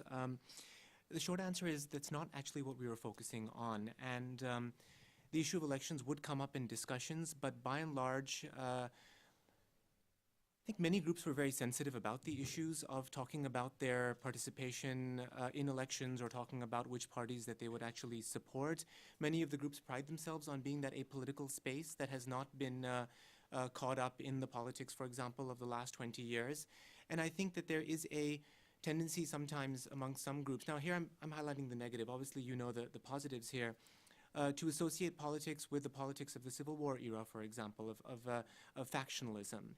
And I think this is something which step by step now we're advocating for this very strongly, is to create further dialogues between the secular and the faith-based civil societies, because it's at that stage where this this kind of communication is going to come across, what the modes of elections are, and where further cooperation can take place.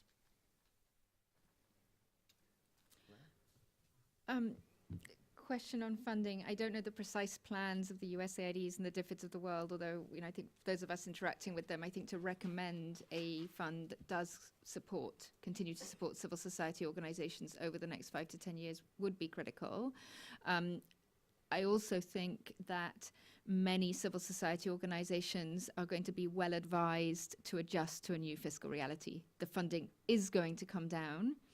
And I think many of us would say, I certainly think probably should come down. There's been, many would say part of the problem has been too much money over the last years. And that's actually led to competition between groups. But whether we think it's good or not, it is going to come down. So people are going to have to get used to running meetings and conferences with 1 or 2 fewer zeros at the end of the budget.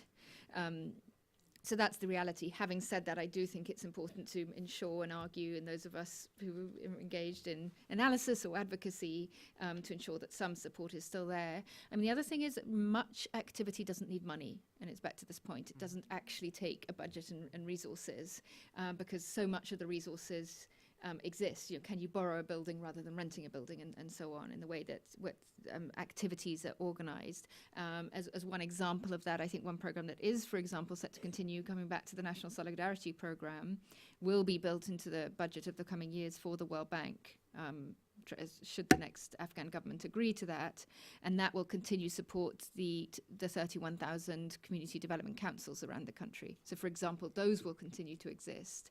One of the activities that those organizations do, every year or so they get together for the National Convention of Communities, where they send delegates and they meet together and discuss affairs of the nation. I think at one point somebody pointed out that this feels more like the real government than the real government, because it was people meeting from across the country as delegates. But activities like that will continue.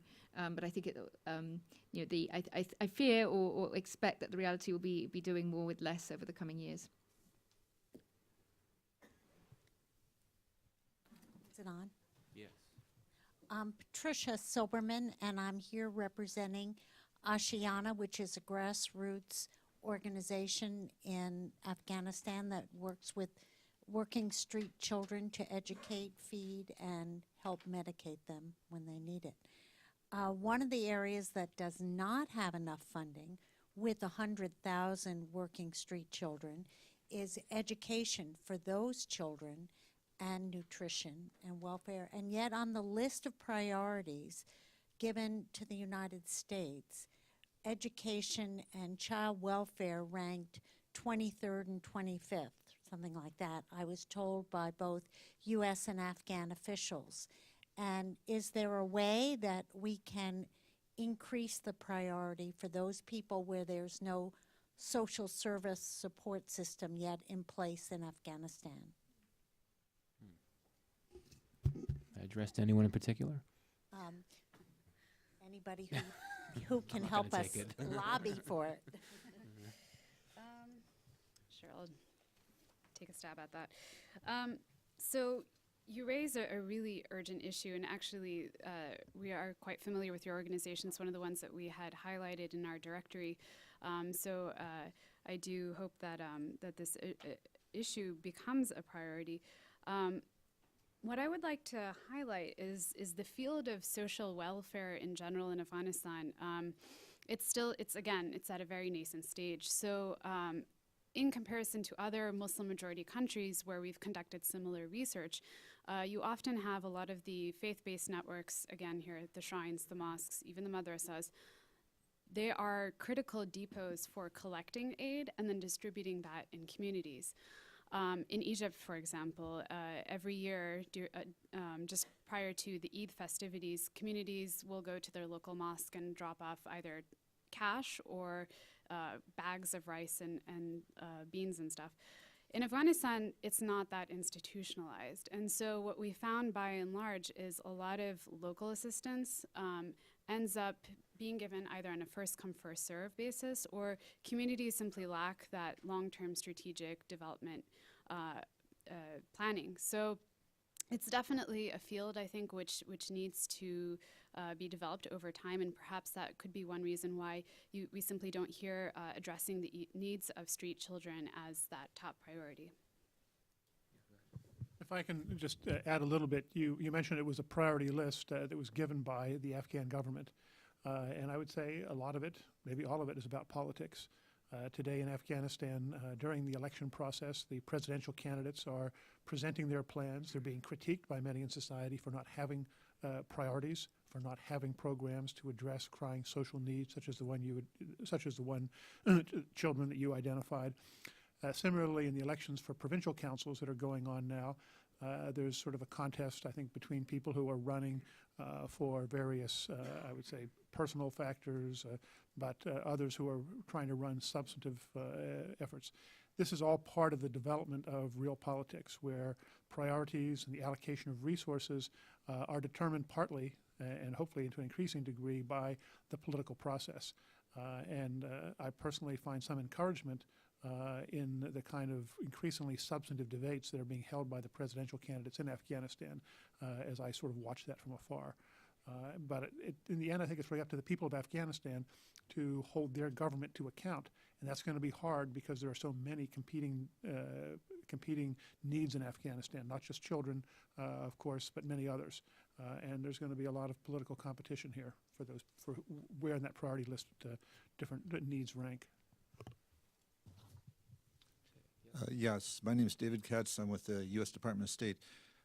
Concerning the discussion about the National Solidarity Program and turning the community development councils into the village councils per the government's direction last year, several questions come to mind. You mentioned the fact that the World Bank is going to be providing some funding for that, but the fact that you've got 31,000 units out there, and if this is going to happen, the fact that this will not be in the Ministry of Rural Reconstruction Development's mandate anymore, how is this going to be done in terms of process, in terms of these organizations, in terms of guidance? And then there's a big question, is the fact that the Article 1 of the Constitution says that Afghanistan is a unitary state, and the fact of there's only one government in Afghanistan. And so what, in fact, are these community or these village councils going to be doing in terms of the fact that there hasn't been any guidance with respect to devolving anything to them in terms of responsibilities? The subnational governance policy that came out in 2010 is largely stillborn in terms of its implementation into regulation and to law. And so going forward, what are all these councils going to be doing except simply being established and then going and having this money from the World Bank? I guess that's me. David, all terrific questions, and I think probably the pragmatic answer, it's going to fall to the next president of Afghanistan and their administration to figure out the answers to your question. I think, as you may know, over the last years, there's been, quite a robust debate between the Ministry of Rural Development, between IDLG, the part of government responsible for local administration, in the context and outside the context of the formation of the subnational governance law, as to what are the appropriate roles and functions of villages, of districts, of provinces, and of line ministries, and how they relate to one another. And it's more complicated, as you know, than solving a Rubik's Cube puzzle and how it fits together, as in any society. What are state rights, what are federal rights, and so on, as you say, within the context of a unitary state. Now, I think, as we know, a unitary state does not necessarily mean centralization. You can have a lot of decentralization within the framework of a unitary state, and many countries in the world have that. Look at particularly, countries, for example, in Europe, where the principle of subsidiarity, that decisions will be taken at the level closest to the citizen as possible, is operative. So I think, I foresee a possible solution where some or many decision rights are devolved to the community level within this new legal framework. But it is going to require, as you say, greater clarity as to exactly what those functions and decision rights will be, how they relate and align to district level, provincial level, and how they relate to different line ministries. And at present, it looks, just as an outsider's reading of the subnational governance law, that there will need to be some revisions to that law to make it work effectively. I'm pleased to see this is an issue under review by a World Bank team right now. I think the critical part will be that the new Afghan administration is seized of the importance of this issue and getting it right. If I can just add one thing. You mentioned the Afghan constitution. The constitution also calls for mandates, the establishment of district councils, which has not happened over the 11 years since the constitution was put into effect. There are a variety of political reasons behind that, but I think the development of the institutions that Claire was describing in many ways have filled the vacuum that the absence of those district councils has created. And I think it's really incumbent upon the next Afghan government to either put the promise of the district councils into effect or come up with another way to build up governance at the local levels, and look forward very much to seeing how that happens. Yes, I mean, just exactly. I think the critical issue is going to be how the village organizations relate to the district associations, which were mandated by the Constitution. And of course, to add in that the Constitution also mandates election of city representatives of mayors, which is something else that hasn't happened. So actually, the Constitution itself mandates a lot more decentralization that has actually taken place to date. Ann Phillips. I'm currently with U.S. Institute of Peace. Thank you all for your presentations. All of your presentations mention to varying degrees the important cost incurred by lack of local knowledge by the international community, whether it's military, civilian, NGOs, international NGOs. Have you seen any, and by the way, this is of course not, I used to work for USAID. This is not at all unique to Afghanistan. I'm working a lot in Africa now. It's happening in Somalia, it's happening in Liberia and Sierra Leone, and so on and so forth. Have you seen any progress among major institutions, donors, in really putting a greater priority on local knowledge about the countries where they are intended to serve? Has there been any progress in Afghanistan itself over the decades without having to comment on other countries? Thank you.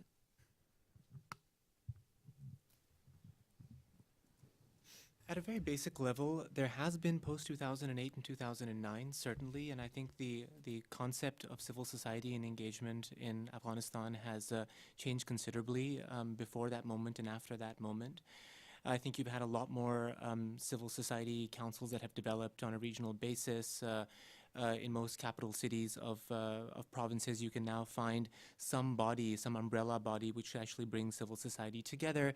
And at some level, they are engaging with international development organizations, and there at least is a point of contact now that the chain has actually been created. I'd have to say that there still are many challenges that lie ahead, and one of the things which I like to reiterate is that this is with regards to the problem of radicalization and the problem of extremism at the grassroots level, because much of it is a grassroots-driven phenomenon which feeds upon local communities. Most Afghans, especially religious leaders who are coming from traditional schools of thought, know very well what ideologies are indigenous and which ideologies are foreign. And very often these things look very amorphous to people coming from the outside, because there are certain theological tricks that are often played when you're putting narratives forward. I think these are areas where we need to be a lot more careful. And again, look at the tragedy that's just occurred in the last couple of days in Kunar. I think most Afghans can tell you that there are certain ideological problems, and of course the geopolitics, that aside, that have been brewing in Kunar ever since the 1980s. And I think most people can actually tell the difference very easily. This, of course, ties in very much to Mehreen's earlier comment of knowing whom to engage with, because there is a lot of ambiguity as to when you have former militants, bringing them in and working with them, can they be good partners or not? Yeah, go ahead. I would say on the both the State Department and the Defense Department, where I've spent most of my career, there has been a lot of progress in terms of understanding the need for such knowledge, and on putting in place training programs that were developed, particularly after 2008 and 2009. I'll mention particularly the Afghan Hands program that General Stanley McChrystal put in place when he became the commander of U.S. forces in Afghanistan. Unfortunately, because of the one-year rotations that Maureen mentioned in her presentation, even though these people are very well trained, they have not had the opportunity to really utilize that training very effectively. So you keep sending out people who are well trained, but training has to be leavened by experience on the ground, and we've not meshed that well enough.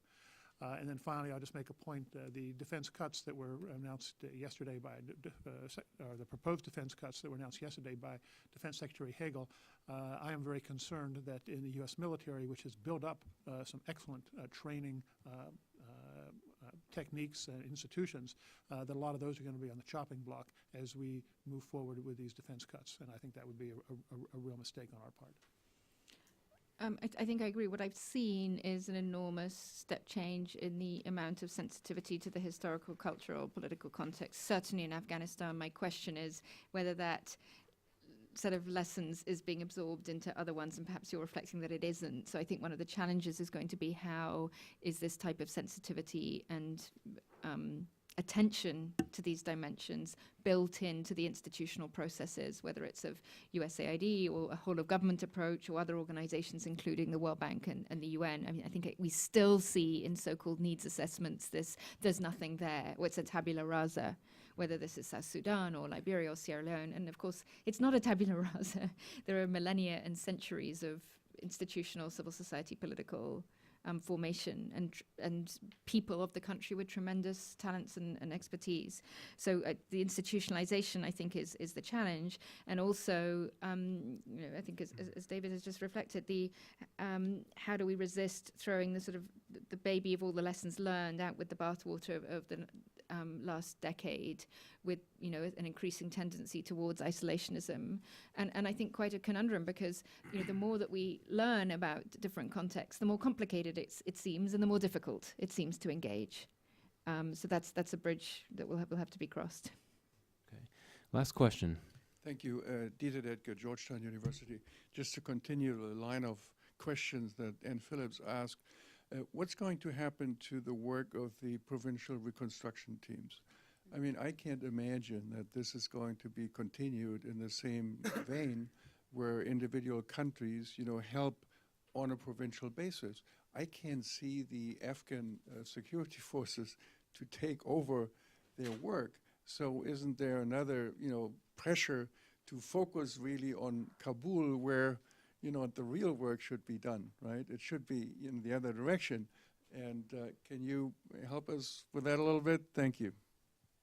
Let me just say it's not just sad. I think it's tragic that the United States closed all of its provincial reconstruction teams almost a year ago, in the spring of last year, following both budget cuts and the Benghazi experience and the tragic death of an American Foreign Service officer in Zabul province last spring. And those closings were done abruptly, with very little planning, very little coordination, and left a lot of civil society organizations that had depended on the provincial reconstruction teams in the lurch. On the positive side, outside the United States, the provincial reconstruction team that the UK, Denmark, Estonia, and others has in Lashkar-Gah is continuing to operate and continues to be a real model, doing a tremendous job. The German-led provincial reconstruction team in Mazar-i-Sharif, the Italian one in Herat, continue to be very active and very positive. So it's somewhat ironic that an idea that many of us in the U.S. government started working on back in 2002 is now something that the U.S. government has thrown away. It's being acted upon by our international partners. And along with Claire, I fear that the very many positive experiences and positive models for future interaction between civilians and military that the provincial reconstruction teams provided is being lost. It's again a tragedy that they were closed. Also a tragedy that no one corporately is capturing the knowledges, the positives, the negatives, the successes, the failures, and capturing that for the future.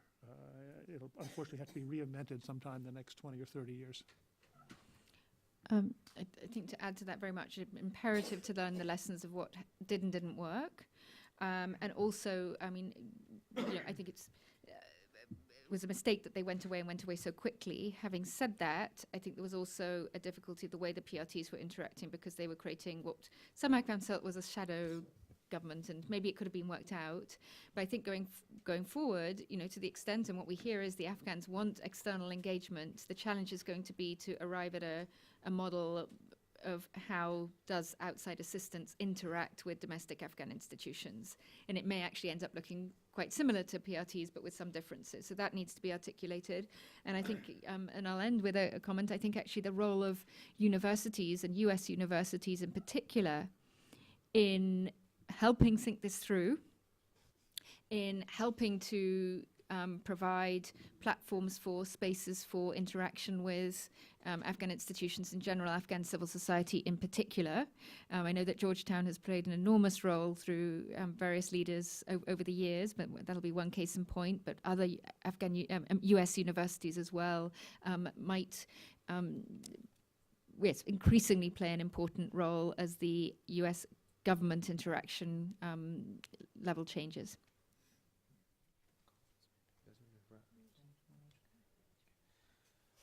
Yeah, again, I would certainly second that statement. Again, the role of U.S. academic institutions cannot be stressed enough. And here I wanted to draw attention to something very successful that had been done 2 years ago in a series of 3 conferences for the successful future of Afghanistan. And we had been very fortunate, WORD had been fortunate to co-sponsor a series of conferences with George Mason and Boston University, bringing together, the Afghan partners brought together 200 ulama and religious leaders from every province. And in fact, it was WORD's responsibility through our networks to get some top religious scholars from the Muslim world, Tahir al-Qadri, the Mufti of Egypt, Mufti of Bosnia, various other major leaders. And the impact of that, in fact, the impact of that was phenomenal because, number one, it did not have a very overt state component to it, so it could be done in a neutral space. And then on top of it, it was a great opportunity to issue certain statements and certain fatwas or other declarations against suicide bombing and towards a positive set of values that were issued from the outside authorities. So this is actually drawing 2 things together. Number one, the role of U.S. academic institutions, and the second, to also work with other authority figures in countries like Turkey, Indonesia, because there is a strong need to reach out to particularly other Muslim populations where, let's say, stable populations, which I think a lot of the Afghan population looks to for guidance. Okay, well, this has been a fascinating discussion. We're going to have to wrap up. Most discussions in D.C. these days about Afghanistan seem to be downcast, depressing, downright nightmarish. And I was struck over the last few hours by the hopeful tone that pervaded some of our discussion. So perhaps it suggests that solutions don't always lie in the state. But at any rate, if we could have another round of applause for our 4 speakers. Thank you. Thank you very much for coming, and we are adjourned. Thank you. I appreciate you doing this, and thank you for the invitation to be part of this. I'll tell the story there. Good fellow.